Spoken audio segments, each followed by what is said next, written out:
My phone rang at 7:30 in the morning on the 24th of February. The dialer was my American friend from my high school days in the US. He was the last person I expected to call, especially at 7:30 in the morning. I knew immediately that the war has actually broken out. The beginning of the war did not surprise me. In fact, it's long overdue. What surprised me was the fact that he knew nothing about the suffering that the Russian Ukrainians had endured over the past 8 years. Let me get something straight. NATO promised that they wouldn't move an inch to the east. That was a lie. And now we are surrounded by an aggressive military alliance. NATO gladly bombed Yugoslavia under the pretenses of potential genocide. Did they bomb just military installations? No. NATO destroyed schools, hospitals, bridges, cultural monuments, private businesses, and industrial plants. Did you forget about that? Did you forget about how NATO pumped money and weapons into Georgia right before Georgia bombarded Russian peacekeepers and civilians? Of course you did. Because your media doesn't want you to know. Did you forget how yet another territory was ripped away from Serbia? Do you not remember Kosovo? Did you protest then? I bet you didn't, and I bet you didn't even care. Did you forget the invasion of Libya? If you're in Europe, you can't forget. Thousands of migrants are your daily reminder of what your governments did to that country. Did you protest the illegal invasion of Syria by Turkey and the US? I bet you didn't. Do you care about Saudi Arabia starving Yemen? I bet you don't.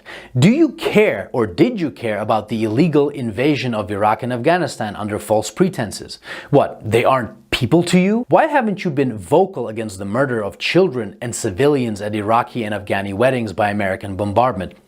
Ah, that's right. They're brown people. They're probably worth less to you.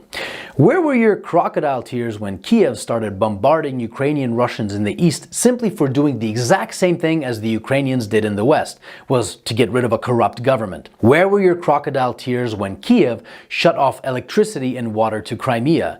Where was your Save the Ukrainian People when 48 civilian anti-Maidan Ukrainian protesters were rounded into a Union trade house and burned alive, whilst those who tried to escape the fiery hell were beaten and shot?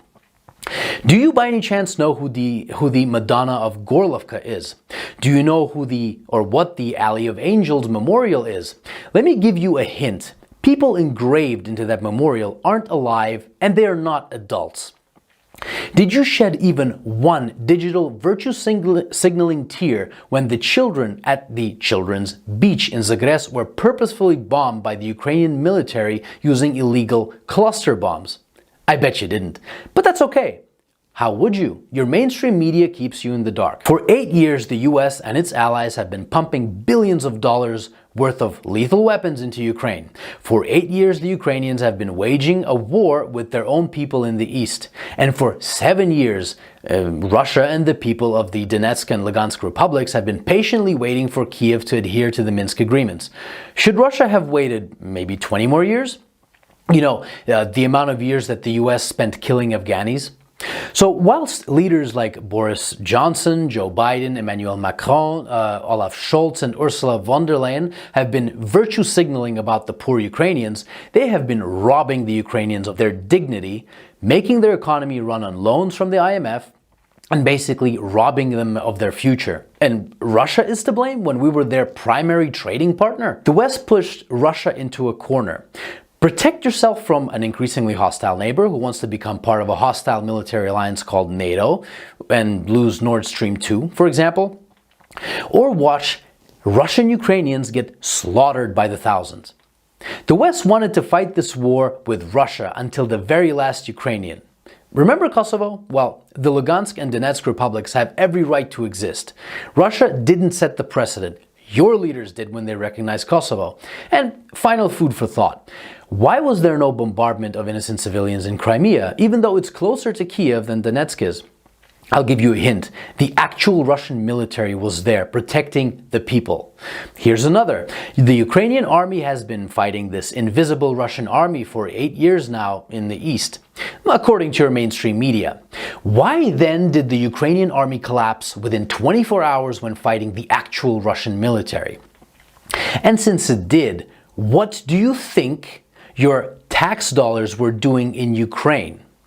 That's right. Your tax dollars were used by Ukrainians in the West to kill Ukrainians in the East, and you didn't give a flying fuck about it. So if you haven't been following this conflict from day one and now you put the blue and yellow flag on your photo, wipe away your crocodile tears, please, and find out why your governments have been supporting those who have made a Nazi criminal, Stepan Bandera, their national war hero. Don't expect a good result from pushing a bear and the dragon into a corner. And definitely don't be surprised when that bear and that dragon begin pushing back. So if you haven't been crying for the collectively millions of dead Iraqis, Afghanis, Syrians, Libyans, Yugoslavians, and East Ukrainians these past 20 years, but you're crying crocodile tears for Ukrainian military installations, wipe them away and think about what your governments have been doing and what they're still doing.